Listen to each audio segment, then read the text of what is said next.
తో మాట్లాడారా లేక వాళ్ళ వాళ్ళ క్యాడర్ లో మోరల్స్ నింపడం కోసం మాట్లాడారనిపించిందా? ఖచ్చితంగా ఇప్పుడు జరుగుతున్నటువంటి పరిణామాలను బట్టి చూస్తున్నట్టే వాళ్ళ క్యాడర్ లో ఒక ఆత్మవిశ్వాసాన్ని నింపడానికి, ఒక తప్పుగా ఉన్నటువంటి క్యాడర్ లో జోష్ నింపడానికి, ధైర్యాన్ని నింపడానికి మాట్లాడారనే మనకు పరిణామాలను బట్టి చూస్తే అర్థమవుతుంది. ఎందుకంటే ఇటీవల పార్టీ అధికారాన్ని కోల్పోయిన తర్వాత టీఆర్ఎస్ పార్టీ తీవ్రమైనటువంటి సంక్లిష్టమైనటువంటి పరిస్థితులకు నెట్టివేయబడింది.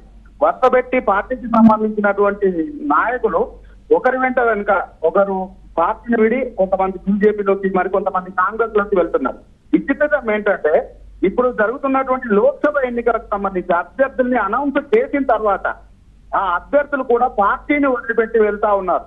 సో మరొక వైపు కాంగ్రెస్ పార్టీకి సంబంధించినటువంటి నాయకులు ఇంకా చాలా మంది బీఆర్ఎస్ పార్టీకి సంబంధించినటువంటి ఎమ్మెల్యేలు టచ్ లో ఉన్నారు. దాదాపుగా 26 మంది పార్టీలోకి రావడానికి సిద్ధంగా ఉన్నారు. సో ఎల్పీని విలీనం చేసుకోవడం జరుగుతుంది, చాలా మంది ఇంకా రావడానికి సిద్ధంగా ఉన్నారు, ఎల్పీ కూడా విలీనం అవుతుంది అనేటువంటి మాటలు మాట్లాడుతూ ఉన్నారు. ఇటీవల కోమటిరెడ్డి వెంకటరెడ్డి మాట్లాడినటువంటి మాటలను కూడా చూసాం. సో ఇలాంటి పరిస్థితుల్లో ఇప్పుడు రాబోయేటువంటి ఎన్నికలు చాలా ఛాలెంజ్ గా మారాయి బీఆర్ఎస్ పార్టీకి. ఈ పరిణామాల నేపథ్యంలో బీఆర్ఎస్ పార్టీకి సంబంధించినటువంటి నాయకుల్లో కావచ్చు, పార్టీ శ్రేణుల్లో కావచ్చు, ఒక నైరాశ్యం ఏర్పడింది, ఒక స్తబ్దత ఏర్పడింది. అసలు ఇంకా ఏం జరుగుతుందో, పార్టీలో ఉండే వాళ్ళు ఎవరో, పోయే వాళ్ళు ఎవరో, మిగిలే వాళ్ళు ఎవరో అనేటువంటి ఒక సంక్షోభ పరిస్థితులు ఏర్పడ్డాయి.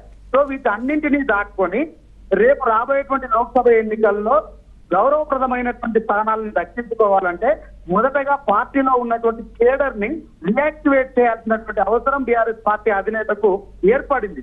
సో అందులో భాగంగా ఇదంతా కూడా జరగదు, మనము మళ్ళీ గెయిన్ కాబోతున్నాము అనేటువంటి ఒక ఆత్మవిశ్వాసాన్ని నింపడంలో భాగంగానే ఈ రోజు కేసీఆర్ కమెంట్స్ చేశారనేటువంటిది మనకు స్పష్టంగా అర్థమవుతా ఉంది. అందులో భాగంగానే కేసీఆర్ పార్టీలో నుంచి ఎవరు కూడా వెళ్ళడం లేదు, పైగా అటువైపు నుంచే మనకు కాంగ్రెస్ పార్టీకి సంబంధించినటువంటి వాళ్ళే 20 మంది టచ్ లో ఉన్నారు, పార్టీలో రావడానికి సంసిద్ధంగా ఉన్నారు. అనవసరంగా మీరు కాంగ్రెస్ పార్టీలోకి వెళ్లి భవిష్యత్తును పాడు చేసుకోకూడదు. అక్కడ ఆ పార్టీయే రాబోయేటువంటి పార్లమెంట్ ఎన్నికల తర్వాత ఒక తీవ్రమైనటువంటి ఇబ్బందికర పరిస్థితులు ఎదుర్కోబోతుంది. మోడీ బీఆర్ఎస్ ప్రభుత్వాన్ని కూల్చేటువంటి ప్రయత్నం చేశారు. ఆనాడు బీఆర్ఎస్ పార్టీకి 104 మంది ఎమ్మెల్యేలు ఉన్నారు. ఎంఐఎం పార్టీకి సంబంధించినటువంటి 7 మంది ఎమ్మెల్యేల సపోర్ట్ ఉంది. మొత్తంగా 111 మంది ఎమ్మెల్యేలు ఉన్నటువంటి బీఆర్ఎస్ ప్రభుత్వాన్ని కూల్చడానికి ప్రయత్నాలు చేశారు. కానీ ఆ రోజు మనము అడ్డుకున్నాము. ఆనాడు కొనుగోలు చేయడానికి ప్రయత్నించినటువంటి సంఘటనలో బాధ్యుల్ని పట్టుకున్నాము, ఆ ప్రయత్నం చేసినటువంటి వాళ్ళని ఢిల్లీకి పంపించాము.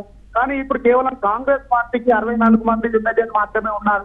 సో అలాంటి ప్రభుత్వాన్ని మోడీ అంటే వదిలిపెట్టేటువంటి ప్రసక్తే ఉండదు. ఖచ్చితంగా ఆ ప్రభుత్వాన్ని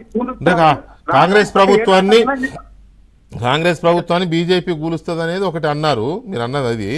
తర్వాత ఇంకొకటి, రోజు కేటీఆర్ గారు నెత్తినోరు బాదుకొని చెప్తున్నారు కదా, రేవంత్ రెడ్డి బీజేపీలోకి వెళ్ళిపోతాడు ఎన్నికల తర్వాత, ఆయన వర్గం ఎమ్మెల్యేలను తీసుకొని బీజేపీలోకి వెళ్ళిపోతాడు, ఏకనాథ్ షిండే అయిపోతాడని రోజు అంటున్నారు కదా. ఎందుకు కేసీఆర్ గారు ఎందుకు విభేదించినారు దాంతో? ఈ ప్రస్తావన తీసుకొచ్చినటువంటి సమయంలోనే ఒక ధోరణిలో మాట్లాడుకుంటూ వస్తూ కేటీఆర్ మాట్లాడినటువంటి మాటల్ని కూడా కోట్ చేసినట్టుగా మనకు విశ్వసనీయ సమాచారం. కేటీఆర్ మన వర్కింగ్ ప్రెసిడెంట్ ప్రతిరోజు కూడా చెప్తా ఉన్నారు, రేవంత్ రెడ్డి బీజేపీలోకి వెళ్తాడని చెప్తా ఉన్నారు. కానీ నేనైతే ఆ విధంగా అనుకోవడం లేదు, రేవంత్ రెడ్డి వెళ్తాడని అనుకోవడం లేదు. ఎందుకంటే ఒకవేళ కాకూడదని చెప్పి వెళ్ళినా కానీ రేవంత్ రెడ్డి వెంట ఎవరు లేరు, ఒకరిద్దరు మాత్రమే వెళ్తారు. అంటే కాంగ్రెస్ ఎమ్మెల్యేల తరఫున కూడా ఈయనే భరోసా ఇస్తున్నారా ఎల్లరూ బీజేపీలోకి?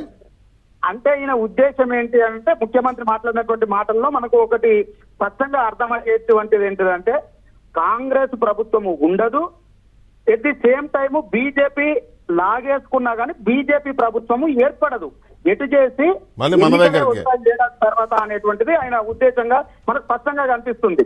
ఎందుకంటే ఇటు కాంగ్రెస్ ప్రభుత్వం కూల్చేసినా కానీ బీజేపీ ప్రభుత్వం అయితే ఏర్పడదు. ఎందుకంటే రేవంత్ రెడ్డి వెంట పెద్ద సంఖ్యలో వెళ్ళేటువంటి ఆస్కారం లేదు. ఎట్ ది సేమ్ టైము బీజేపీకి ఎంఐఎం మద్దతు ఇచ్చేటువంటి ఆస్కారం ఉండదు. కాబట్టి బీజేపీ ప్రభుత్వం కూడా ఏర్పడదు. అల్టిమేట్ గా ప్రభుత్వం కూలిపోయి మళ్ళీ ఎన్నికలే వస్తాయి అనేటువంటిది ఆయన చెప్పదలుచుకున్నటువంటి